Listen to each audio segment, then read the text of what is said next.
Hi friends, இன்றைக்கி நம்ம என்ன பார்க்க போகிறோம்னா கீ ரைஸ் ரெசிபி தான் பார்க்க போகிறோம்.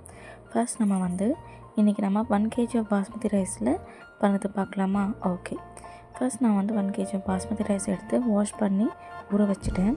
அதுக்கப்புறம் ஒரு பாத்திரத்தில் 200 ml ஆஃப் கீ ஆட் பண்ணிக்கோங்க. கீ ஹீட் ஆன உடனே ரொம்பலாம் ஹீட் பண்ண வேணாம். ஓரளவுக்கு ஹீட் ஆன உடனே நம்ம இதில் பட்டை லவங்கம் ஆட் பண்ணிக்கலாம். 3 பட்டை அண்ட் 7 to 8 லவங்கம் வரைக்கும் ஆட் பண்ணிக்கலாம்.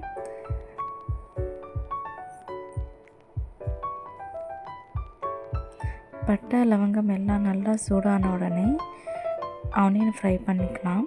இதில் நம்ம ஆனியன் ரொம்ப எல்லாம் ப்ரௌனிஷாக ஃப்ரை பண்ணக்கூடாது. ஒரு ப்ரௌனிஷுக்கு ஒரு முன்னாடி ஸ்டேஜ் வரைக்கும் ஃப்ரை பண்ணால் போதும். நம்ம பிரியாணிக்குன்னா நல்லா ப்ரௌனிஷாக ஃப்ரை பண்ணால் தான் டேஸ்ட் இருக்கும். பட் இந்த கீ ரைஸ்க்கு எல்லாம் ப்ரௌனிஷ் பண்ணக்கூடாது. இப்போ நான் பண்ணி காட்டுறேன், பாருங்கள்.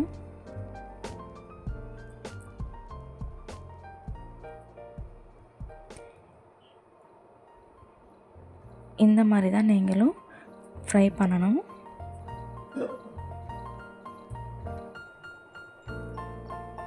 இப்போ நம்ம ஜிஞ்சர் கார்லிக் பேஸ்ட் ஆட் பண்ணிக்கலாம். 3 to 4 tablespoon of ginger garlic paste add பண்ணிக்கலாம்.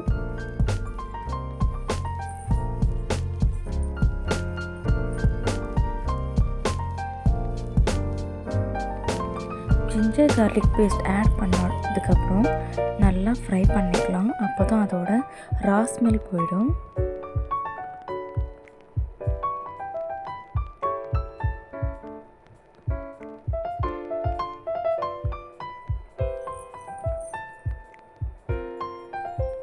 இந்த மாதிரி நல்லா அந்த ஆனியனோட இந்த ஜிஞ்சர் கார்லிக் பேஸ்ட் நல்லா ஃப்ரை பண்ணணும்.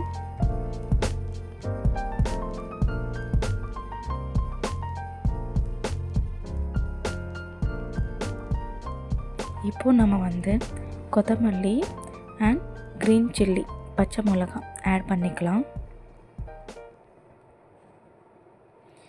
க்ரீன் சில்லி அண்ட் கொத்தமல்லி ஆட் பண்ணிக்கிட்டு நல்லா ஃப்ரை வதக்கிக்கலாம்.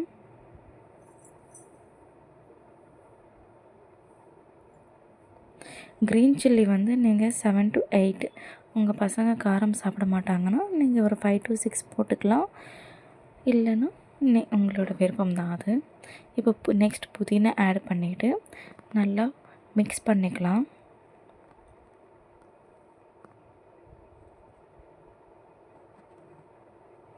இப்போ நம்ம டொமேட்டோஸ் ஆட் பண்ணிக்கலாம். நான் 1 kg ஆஃப் கீ ரைஸ்க்கு 4 to 5 டொமேட்டோஸ் ஓகேவா, மீடியம் சைஸ் ஆட் பண்ணிக்கிட்டேன்.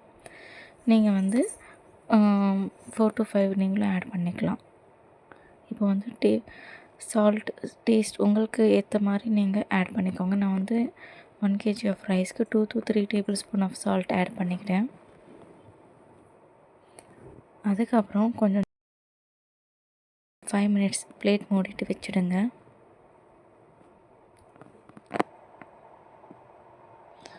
ஓப்பன் பண்ணதுக்கப்புறம் இந்த மாதிரி அந்த டொமேட்டோஸ் எல்லாமே நல்லா ஸ்மாஷ் ஆகிருக்கணும். அதுக்கப்புறமா நம்ம basmati rice 1 kg of basmati ரைஸ்க்கு அதுக்கேற்ற தண்ணி போட்டுக்கணும். இப்போது நான் 1 cup ஆஃப் ரைஸ்னால் 1.5 cup ஆஃப் தண்ணி அந்த மாதிரி தான் ஆட் பண்ணணும். நான் இங்கே 1.5 cup ஆஃப் ரைஸ் எடுத்துக்கிட்டேன். அதனால் நான் 3 cup ஆஃப் வாட்டர் ஆட் பண்ணுறேன். ஆட் பண்ணதுக்கப்புறம் நம்ம 100 ml of coconut milk add பண்ணணும். அப்போ தான் இந்த கீ ரைஸ்க்கு அதோட ஃப்ளேவர் நல்லா இருக்கும்.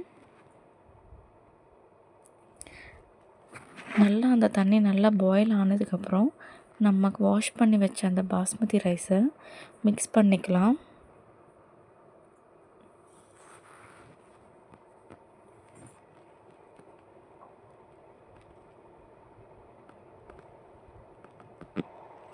நான் ஆல்ரெடி ஃபஸ்ட்டு வாஷ் பண்ணி வச்சுட்டேன். நம்ம பாஸ்மதி ரைஸ் ஊற வச்சோன்னா எவ்வளோ நேரம் அது நல்லா ஊறுதோ அவ்வளோ நல்லா ரைஸ் நமக்கு நல்லா வரும்.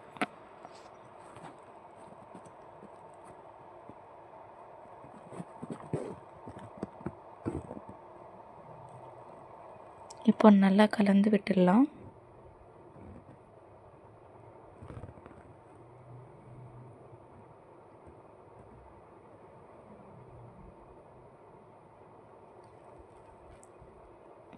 இப்போது சைடில் ஒரு பேனில் நம்ம நெய் ஆட் பண்ணி கொஞ்சம் முந்திரி ஆட் பண்ணிக்கலாம். இந்த கீ ரைஸில் இந்த முந்திரி ஆட் பண்ணால் தான் நல்லாயிருக்கும். முந்திரி நம்ம கீயில் ரோஸ்ட் பண்ணிக்கலாம் ஃபர்ஸ்ட்.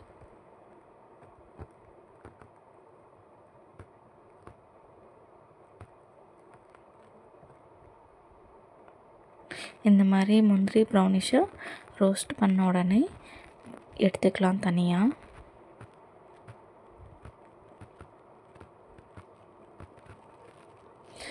நம்ம ரைஸ் போட்ட உடனே ஒரு 10 to 15 மினிட்ஸ் தம் கொடுக்கணும். ரைஸை தம் கொடுத்த உடனே கீழேருந்து மேலேக்குன்னு இப்படி மிக்ஸ் பண்ணணும். அப்போ தான் அது கீழே நல்லா வெந்திருக்கும், ஆனால் மேலே வெந்தாமல் இருக்கும் ரைஸு. அதனால் இந்த மாதிரி மிக்ஸ் பண்ணிவிட்டு மறுபடியும் ஒரு 5 மினிட்ஸ் நம்ம தம் போட்டுடலாம். பாருங்கள், இந்த மாதிரி நீங்கள் நல்லா கீழேருந்து மேலே வரைக்கும் இந்த மாதிரி நல்லா மிக்ஸ் பண்ணிக்கோங்க.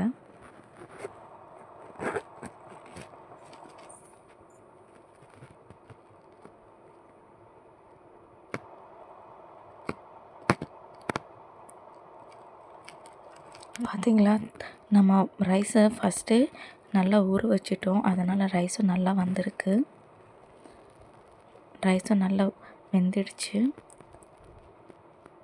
இப்போ லாஸ்ட்டாக ஃபைனலாக நம்ம ஃப்ரை பண்ண அந்த முந்திரியை ஆட் பண்ணிக்கலாம். அவ்வளோதான் ஃப்ரெண்ட்ஸ், இன்றைக்கி நம்மளோட கீ ரைஸ் ரெசிபி எப்படி இருக்குதுன்னு பார்த்து சொல்லுங்கள்.